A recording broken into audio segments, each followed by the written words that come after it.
डालिए तो दर्द कम होगा। ऐसा? माँ। इधर दो, मैं डालता हूँ। लो इधर लगाओ, यहाँ पर। माँ, हाँ? मैं टिकट कैंसिल करूँ क्या? आप बाद में चली अरे, जाना। ठीक हो जाएगा। बेटा, हमारी टिकट को छोड़ो, तुम्हारी इंटरनेशनल टिकट है, आखिरी मिनट में कैंसिल करोगे तो लॉस होगा ना तुम्हारा। मैं इसे संभाल लूंगा, तुम चिंता मत करो। मैं इसका ख्याल रखता हूँ। भैया स्टॉप इट चंद्रू। ठीक है ठीक है, पापा, मैं समझ गया। तुम चिंता मत करो। चलो चलो, ट्रेन का टाइम हो गया है ना, ट्रेन छूट जाएगी। हाँ। देखो तुम रात में चलती हो और तुम्हारी कोई चैन कट कर दे तब समझोगी। Stop it Chandru. आराम से माँ। आओ चलो चलो चलो चलो चलो चलो। सुबह की ट्रेन है इसलिए अच्छा है। अगर कहीं रात को ट्रेन होती और तुम नींद में चलती और बाहर गिर जाती तो ऊपर गोविंदा गोविंदा नाम जपना पड़ता। Stop it Chandru. पापा, आप चुप रहिए ना। लगता है माँ को बहुत दर्द हो रहा है। स्प्रे करने से बैठो। दर्द कम हो गया है बेटा। जानू, तुम वहाँ पहुँचते ही हमें फोन करके बताना कि सेफली पहुँच गई। हमें फोन करना भूलना मत, समझी ना? ठीक है माँ। बाय बेटा। बाय। गोविंद, जी साहब। सुनो भाई, तुम मेरी बहू और बेटे का ख्याल रखना। ठीक है साहब। गौरी बहन, मैं चलता हूँ। बाय जानू। बाय पापा, happy journey. Bye bye, thank you. यही, बेंगलुरु से फॉरेन की ट्रिप में फर्स्ट क्लास की सीटों में बहुत सुविधाएं होती हैं। उसके बारे में क्या सोचा है? एक्चुअली मैं वो फर्स्ट क्लास सर्विस के बारे में नहीं सोच रही हूँ। मैं ये सोच रही हूँ कि फर्स्ट क्लास सीट में आप और मैं। बाप रे, मुझे तो बहुत खुशी होती है सोच के। यहाँ पर? एक बार आप मुझे टच करो। यहाँ पर? अरे हाँ, यहाँ। यहाँ टच कर लिया तो वहाँ मजा नहीं आएगा। ठीक है, जाओ। आओ बेटा, ट्रेन का टाइम हो गया है। हाँ, चलो मैं लगेज पैक करती हूँ। वैसे आज कौन सा कलर? स्टॉप इट आकाश।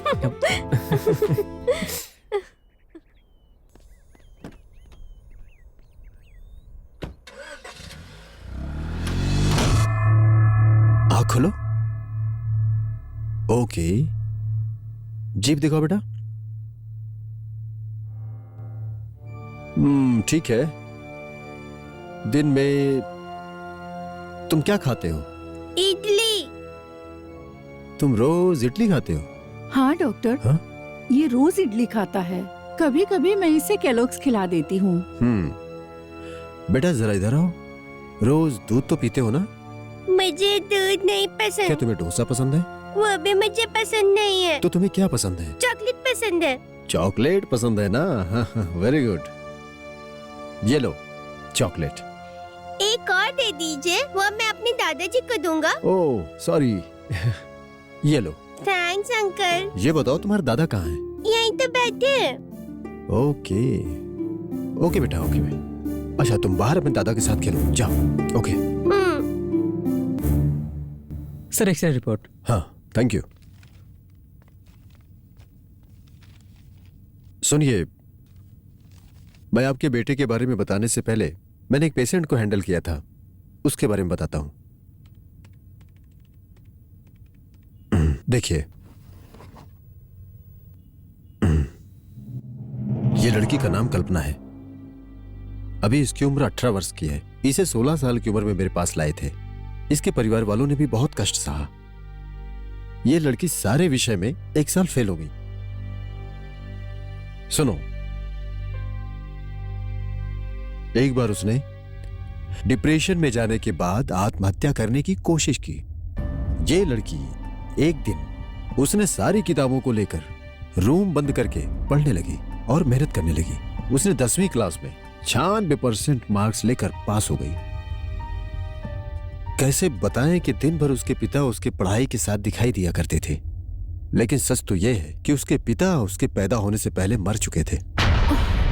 अभी वो अच्छी तरह से पढ़ती है और उस वक्त से उसके पिता कहीं नहीं दिखाई देते। अब तो वो जैसे मायावियों की तरह ही गायब हो गए। लेकिन इस केस के बारे में आप हमें क्यों बता रहे हैं? बताता हूँ। ये देखिए, ये उसके सिर का एक्सरे है। ये 16 साल की उम्र में कल्पना के सिर का एक्सरे है। और ये इसे देखिए, विकी के सिर का एक्सरे है। इन दोनों एक्सरे में खासियत है। ये देखिए, दोनों में छोटे छोटे ब्लैक स्पॉट दिख रहे हैं। इनके आंतरिक भाग में अंतर है।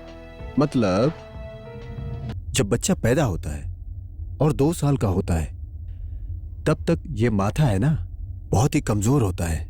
जब बच्चा 6 साल का हो जाता है तो ये माथा मजबूत हो जाता है। इस तरह से विक्की अभी तक उसका माथा मजबूत नहीं हो रहा है।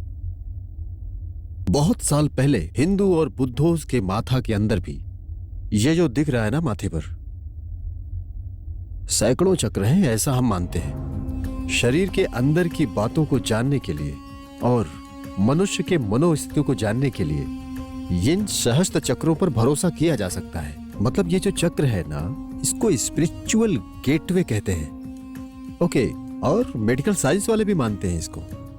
साइंस की बात हो या वेदांत की बात हो, दोनों को मिलाकर सिंपल बताएं तो छोटे बच्चों 1 साल तक होने तक उन्हें आत्माएं दिखती हैं। मतलब हम कह सकते हैं कि आत्माओं से छोटे बच्चों को कनेक्शन है और इसे ही स्पिरिचुअल कनेक्शन कहते हैं। तो उसको आत्मा दिखती है क्या? हाँ, और उन्हें ये आत्माएं दिखाई भी देती हैं और जिनको आत्मा दिखेगी वो बात भी करेगी और आत्माएं बातें करेंगी तो उसे सुनाई भी देंगी। कल्पना का माथा जब से स्ट्रांग हुआ तब से उसको उसके पिता दिखना बंद किए। विकी के विषय में भी ऐसा ही होगा, ये मैं कहना चाहता हूँ। वाह, क्यों, भरोसा नहीं है? सब्जेक्ट बहुत ही हैवी है। सॉरी, नो ऑफेंस, पर आपकी बात मुझे भरोसे वाली लगती है। हमें समझने वाले कुछ लोग इस बात पे भरोसा कर लेते हैं। भूत आए तो कुत्ते भौंकने लगते हैं। ये बात कोई माने या न माने लेकिन सच है। जब भूकंप और सुनामी आते हैं तो पक्षियों को और जानवरों को सबसे पहले मालूम पड़ता है।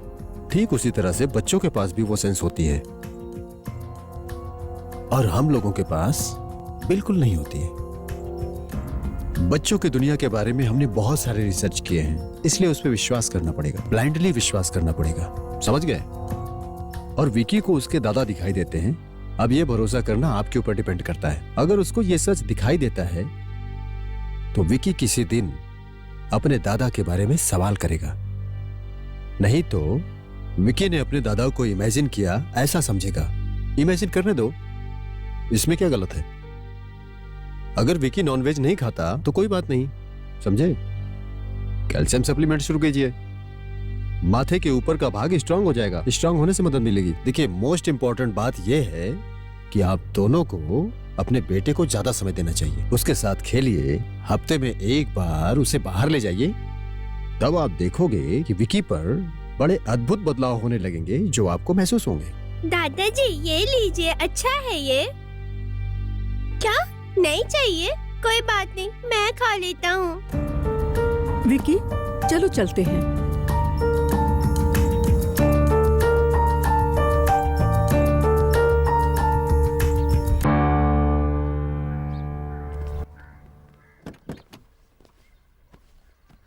विकी, मेरी बात ध्यान से सुनो। आज से सारे खेल हम साथ में खेलेंगे। कोई भी खेल खेलना मुझे बोलो, मैं साथ में खेलूंगा।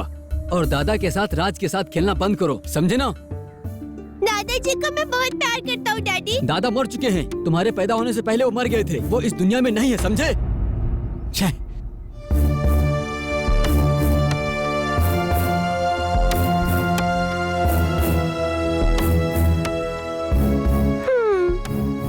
डैडी, क्या है? दादाजी ने आपको सीट बेल्ट लगाने बोला है। दादा का नाम नहीं लेना है, कहा ना? कहा ना तुझे? स्टॉप इट मोहन, बच्चों के साथ ऐसे बात करते हैं क्या? तुम गाड़ी इससे स्टार्ट करो। तुम इससे ज्यादा प्यार करती हो, महंगा पड़ेगा तुम्हें।